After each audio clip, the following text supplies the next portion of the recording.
If I have to watch another shootout in the next week, I'm going to punch a hole through my monitor because, oh my gosh, this team can't stop playing in the shootout. And they keep losing!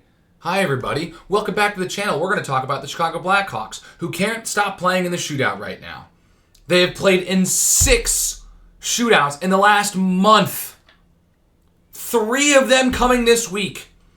They're 3-3 in the shootout in that span, which I will say is not terrible, but that's 3 points that I would love to have, especially with the way that they played in that last game they played this week. So let's just go ahead and start talking about these games. We got 4 to cover. Let's just kind of get into it. Look, this is a very important week for the Chicago Blackhawks when it comes to this season. If they want a chance to try and get into the postseason, they've got to go out and win 2 or 3 of these next 4 games. Not just this week, but this will continue in the next week here.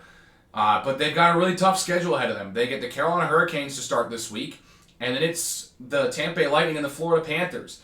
3 teams who made the playoffs last season, and 2 teams who currently lead their division, and the back-to-back reigning Stanley Cup champs. And then the last game we're going to talk about is against the Minnesota Wild, who are playing really well as well. So they've got a really, really tough task ahead of them if they want to stay afloat in this NHL season. And so we start in Raleigh. Going into this game, the Carolina Hurricanes were the top team in the East. You got to go into their building. This is not an easy ask.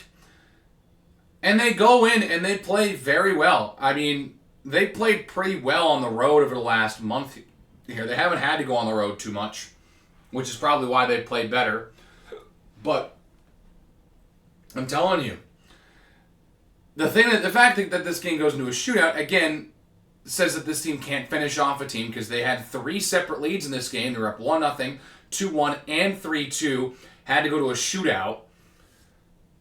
Very nice play on shorthanded from Ilya Mikheyev. Terrible effort from Freddie Anderson, and it goes right by him after Mikheyev was able to get the rebound. He's been pretty good on the penalty kill this season for the Blackhawks, which, by the way, the penalty kill's been pretty good overall. So they get a shorthanded goal, and then they let one up. And then Nick Lardis gets a goal, and then they let one up. And then late in the third, Connor Murphy with a beautiful dangle move. Like, okay, I didn't know that Connor Murphy had it in him. That was beautiful.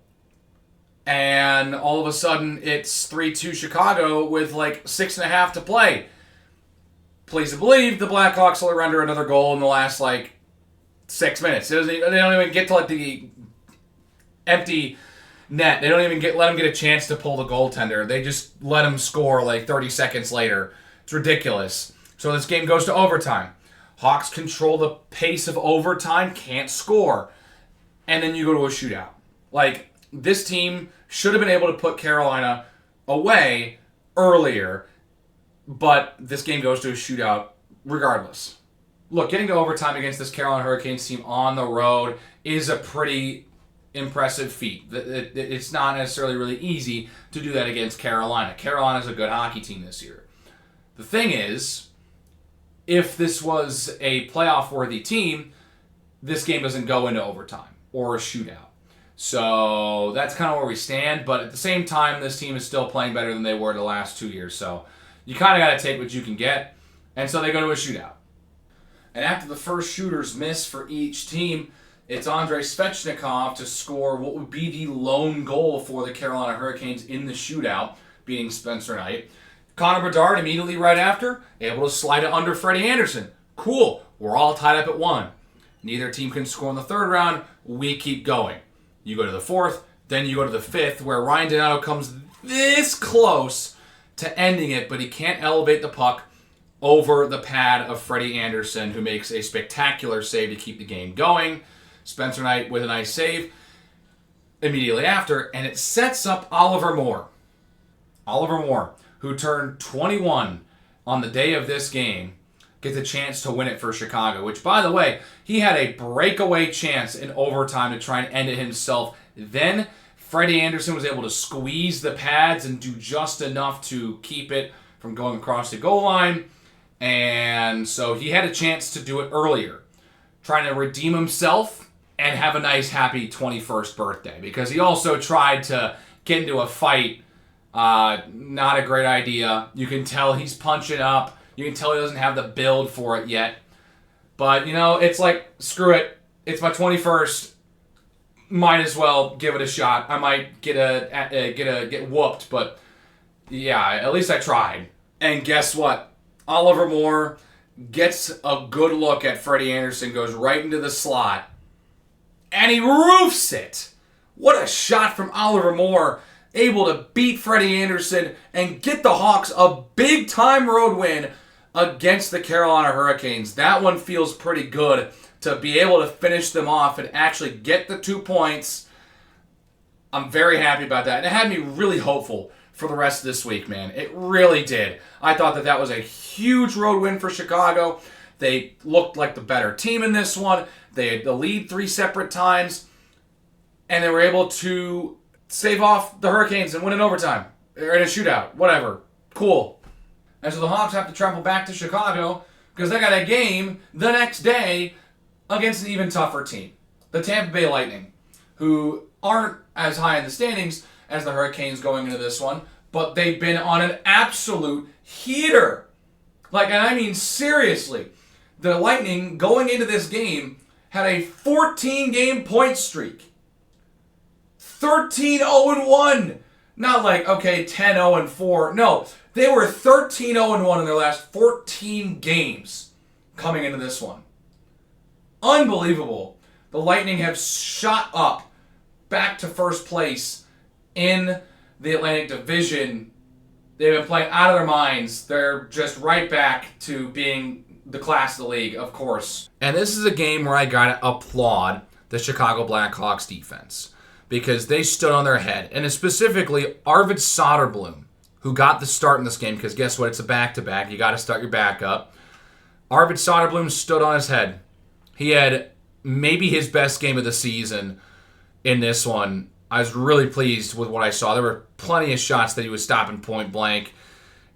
Tampa Bay's offense was trying their damnedest to get more than one past him, and they could not. The problem that I have with this game is that this thing shouldn't have been a game in the first place. Shouldn't have been a game in the first place. The Hawks looked terrible offensively. Literally one of the worst offensive performances I've seen from the Chicago team in a long time.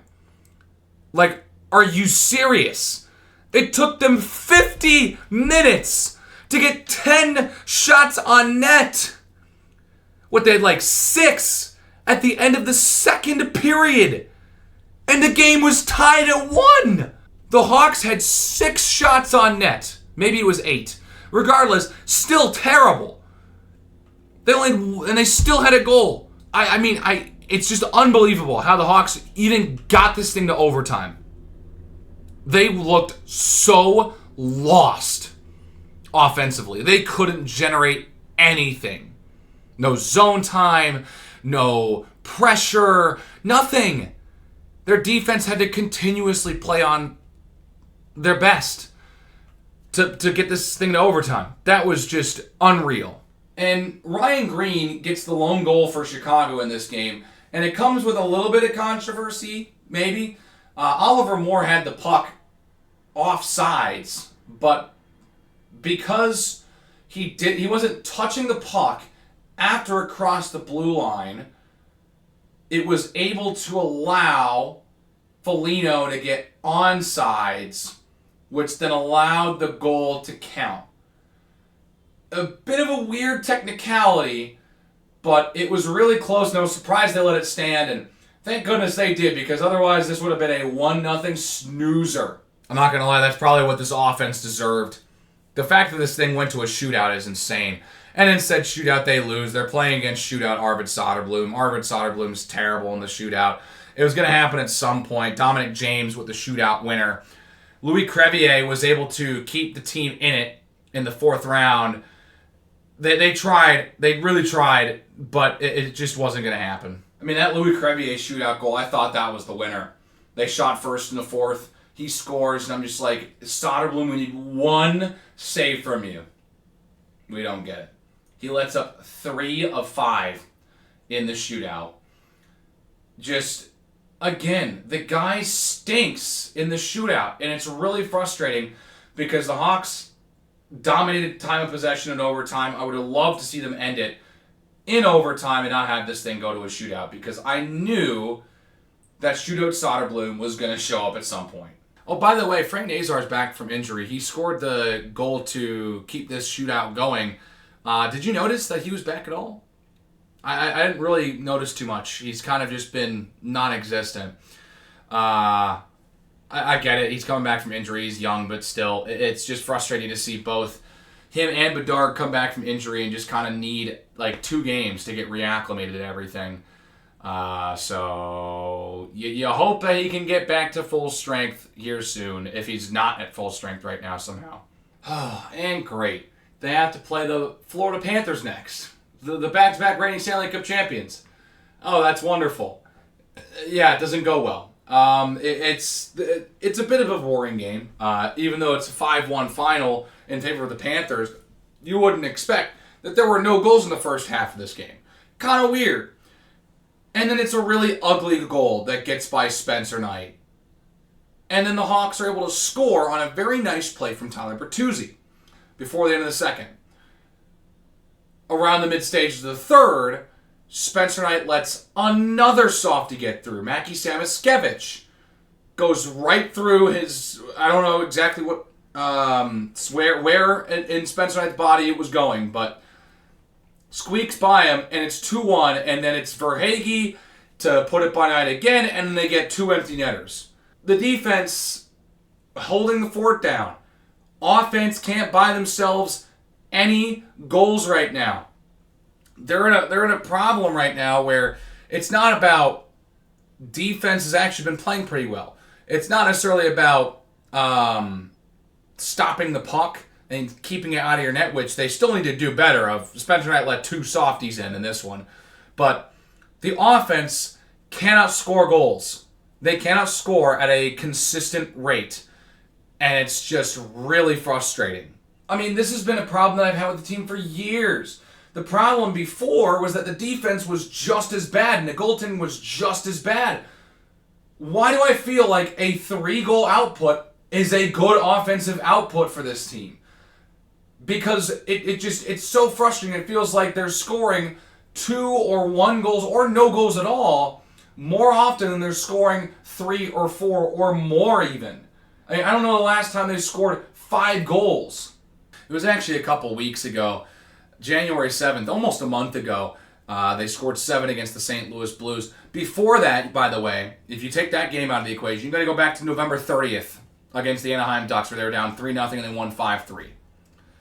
We're talking about 1 5-goal performance offensively in 2 months of hockey. That cannot happen if this team wants to be taken seriously going forward. It's just, I don't get it.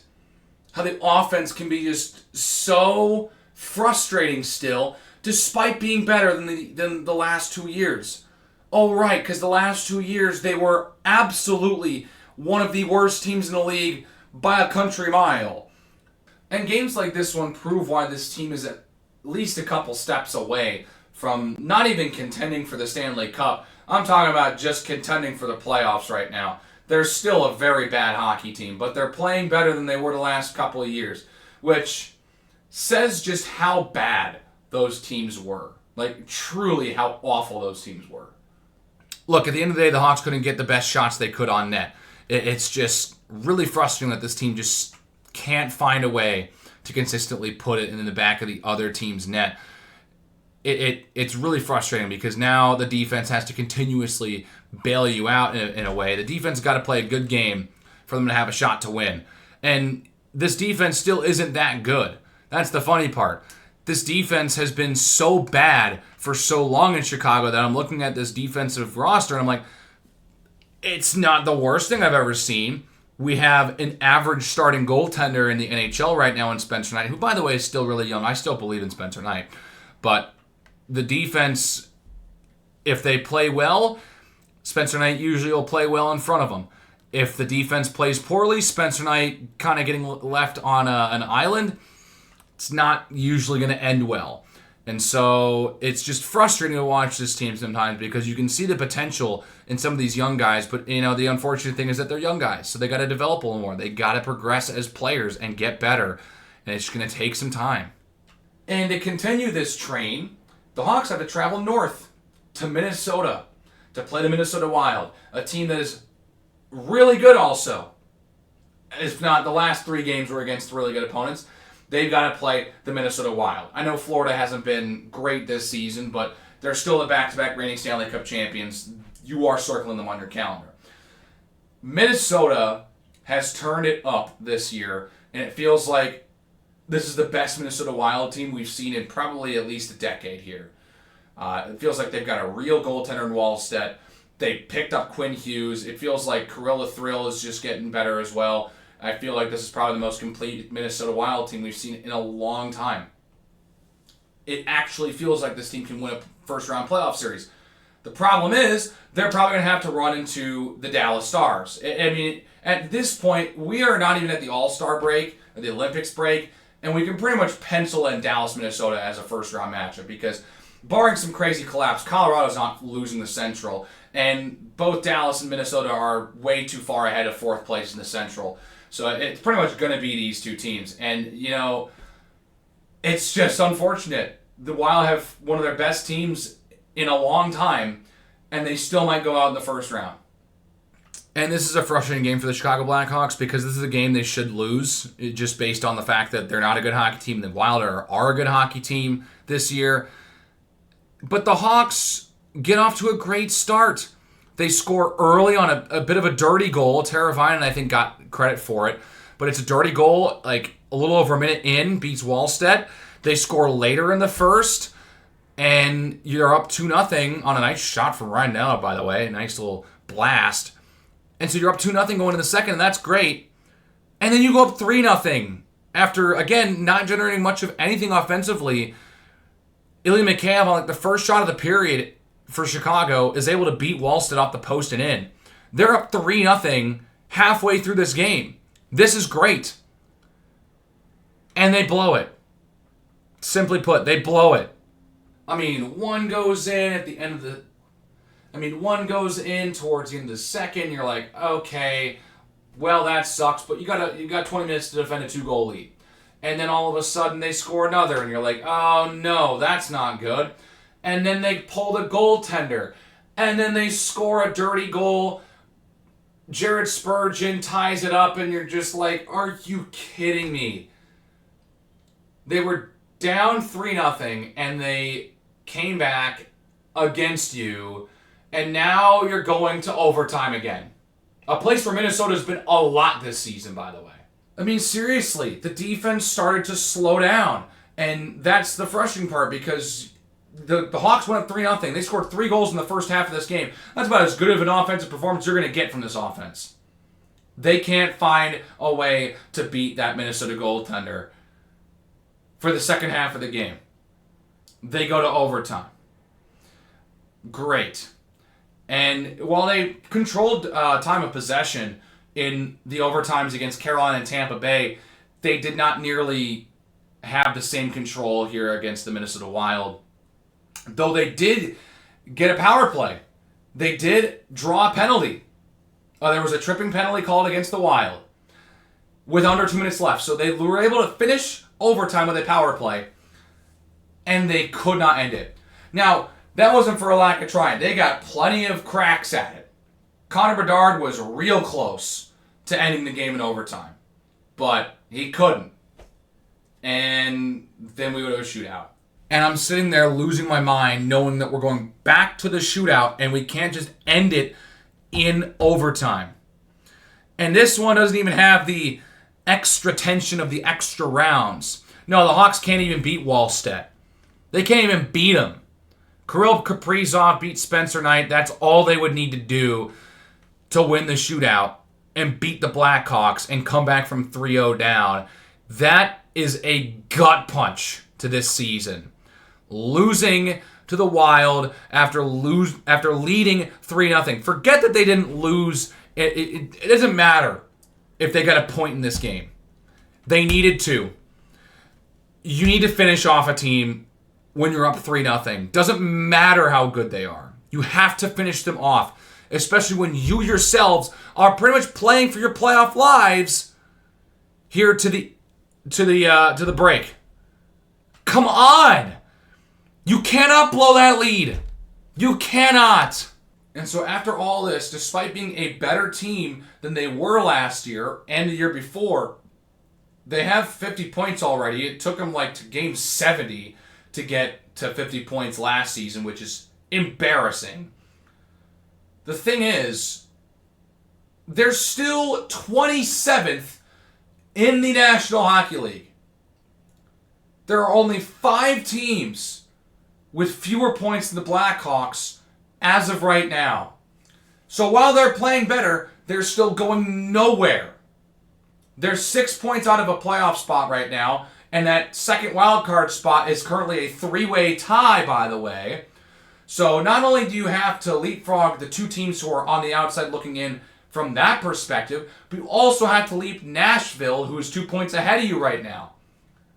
If this team can't find a way to get 3 of 4 in the next week before the break, I'm sorry, it feels like it's over. It feels like it's over. I mean, this is it for me. You got 4 games until the Olympics break. You got the Penguins, who are currently in a playoff spot. You have the Blue Jackets twice, who are currently only about 4 points ahead of you in the standings, but they're in the other conference. But they're still not a good hockey team. If you can beat them both times, that's nice. And you got San Jose, who is currently winning that 3-way tiebreaker for the second wild card in the West with Seattle and LA. You have to win 3 of 4 here. If you don't, the season is over. I don't care if you win in overtime or a shootout. I would love to not see more shootouts. I would love to see you end games in overtime. Or, hell, better yet, end them in regulation. Let's try that for a change. But regardless, I'd like to see them win 3 of 4. If they can't win 3 of 4 here, in my opinion, the season's over. And some of you might be thinking that the season's already over anyways. Fine. But I need to see some consistency now, or it's over in my opinion. Look, this Hawks team has been pretty hot and cold all season. They've beaten the Stars twice, and they did it in the span of a week. They started off 2026 on the right foot, but they've had some pretty puzzling losses and pretty lackluster performances. Even against good teams, they've been getting blown out by some good teams. They got blown out by the Panthers, who right now aren't necessarily a great hockey team. They got blown out by the Caps at home. They're not a great hockey team. They got blown out by the Oilers. They got beat by the Boston Bruins pretty comfortably. When they're losing, they've been losing pretty decently over the last month. But this week really changed up the formula a little bit. They get to a shootout 3 times in 4 games, and they lose 2 of them. And those are killer. Those are absolutely killer. And it really sucks against Minnesota, too, because it's a division rival, a team that's really good. That would have been a really nice road win again. I mean, the team had won 4 road games in a row. Going back to that road win in Dallas, which was also in a shootout. What a surprise. But, they've had some nice wins over the last month. But they're not winning some of these other games that you would probably expect them to win if they're beating teams like Dallas and Carolina on the road in a shootout. You would expect them to beat Calgary at home. You would expect them to put up more of a fight against Edmonton at home. But, that's just how hockey is sometimes. And you really want them to get better. And I think it's just going to need another year. I think that's where we're at. So, well, this is it.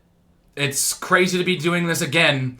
But, it's nice to be doing this at the end of January, early February, as opposed to calling the season over before New Year's. So, yeah, but regardless, we're still talking about the season being over before March.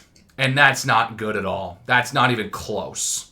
So there's still a lot of improvement for this team going forward, and I really hope that they can get development out of their young guys. Anyways, that's it for me. Hit the like button if you enjoyed it. Hit the subscribe button if you really liked it and want to see more content from me. Keep the conversation going in the comment section below. Let me know what you think about these games, and does this team still have a shot to get in the playoffs? And without further ado, I'll see you all in the next one.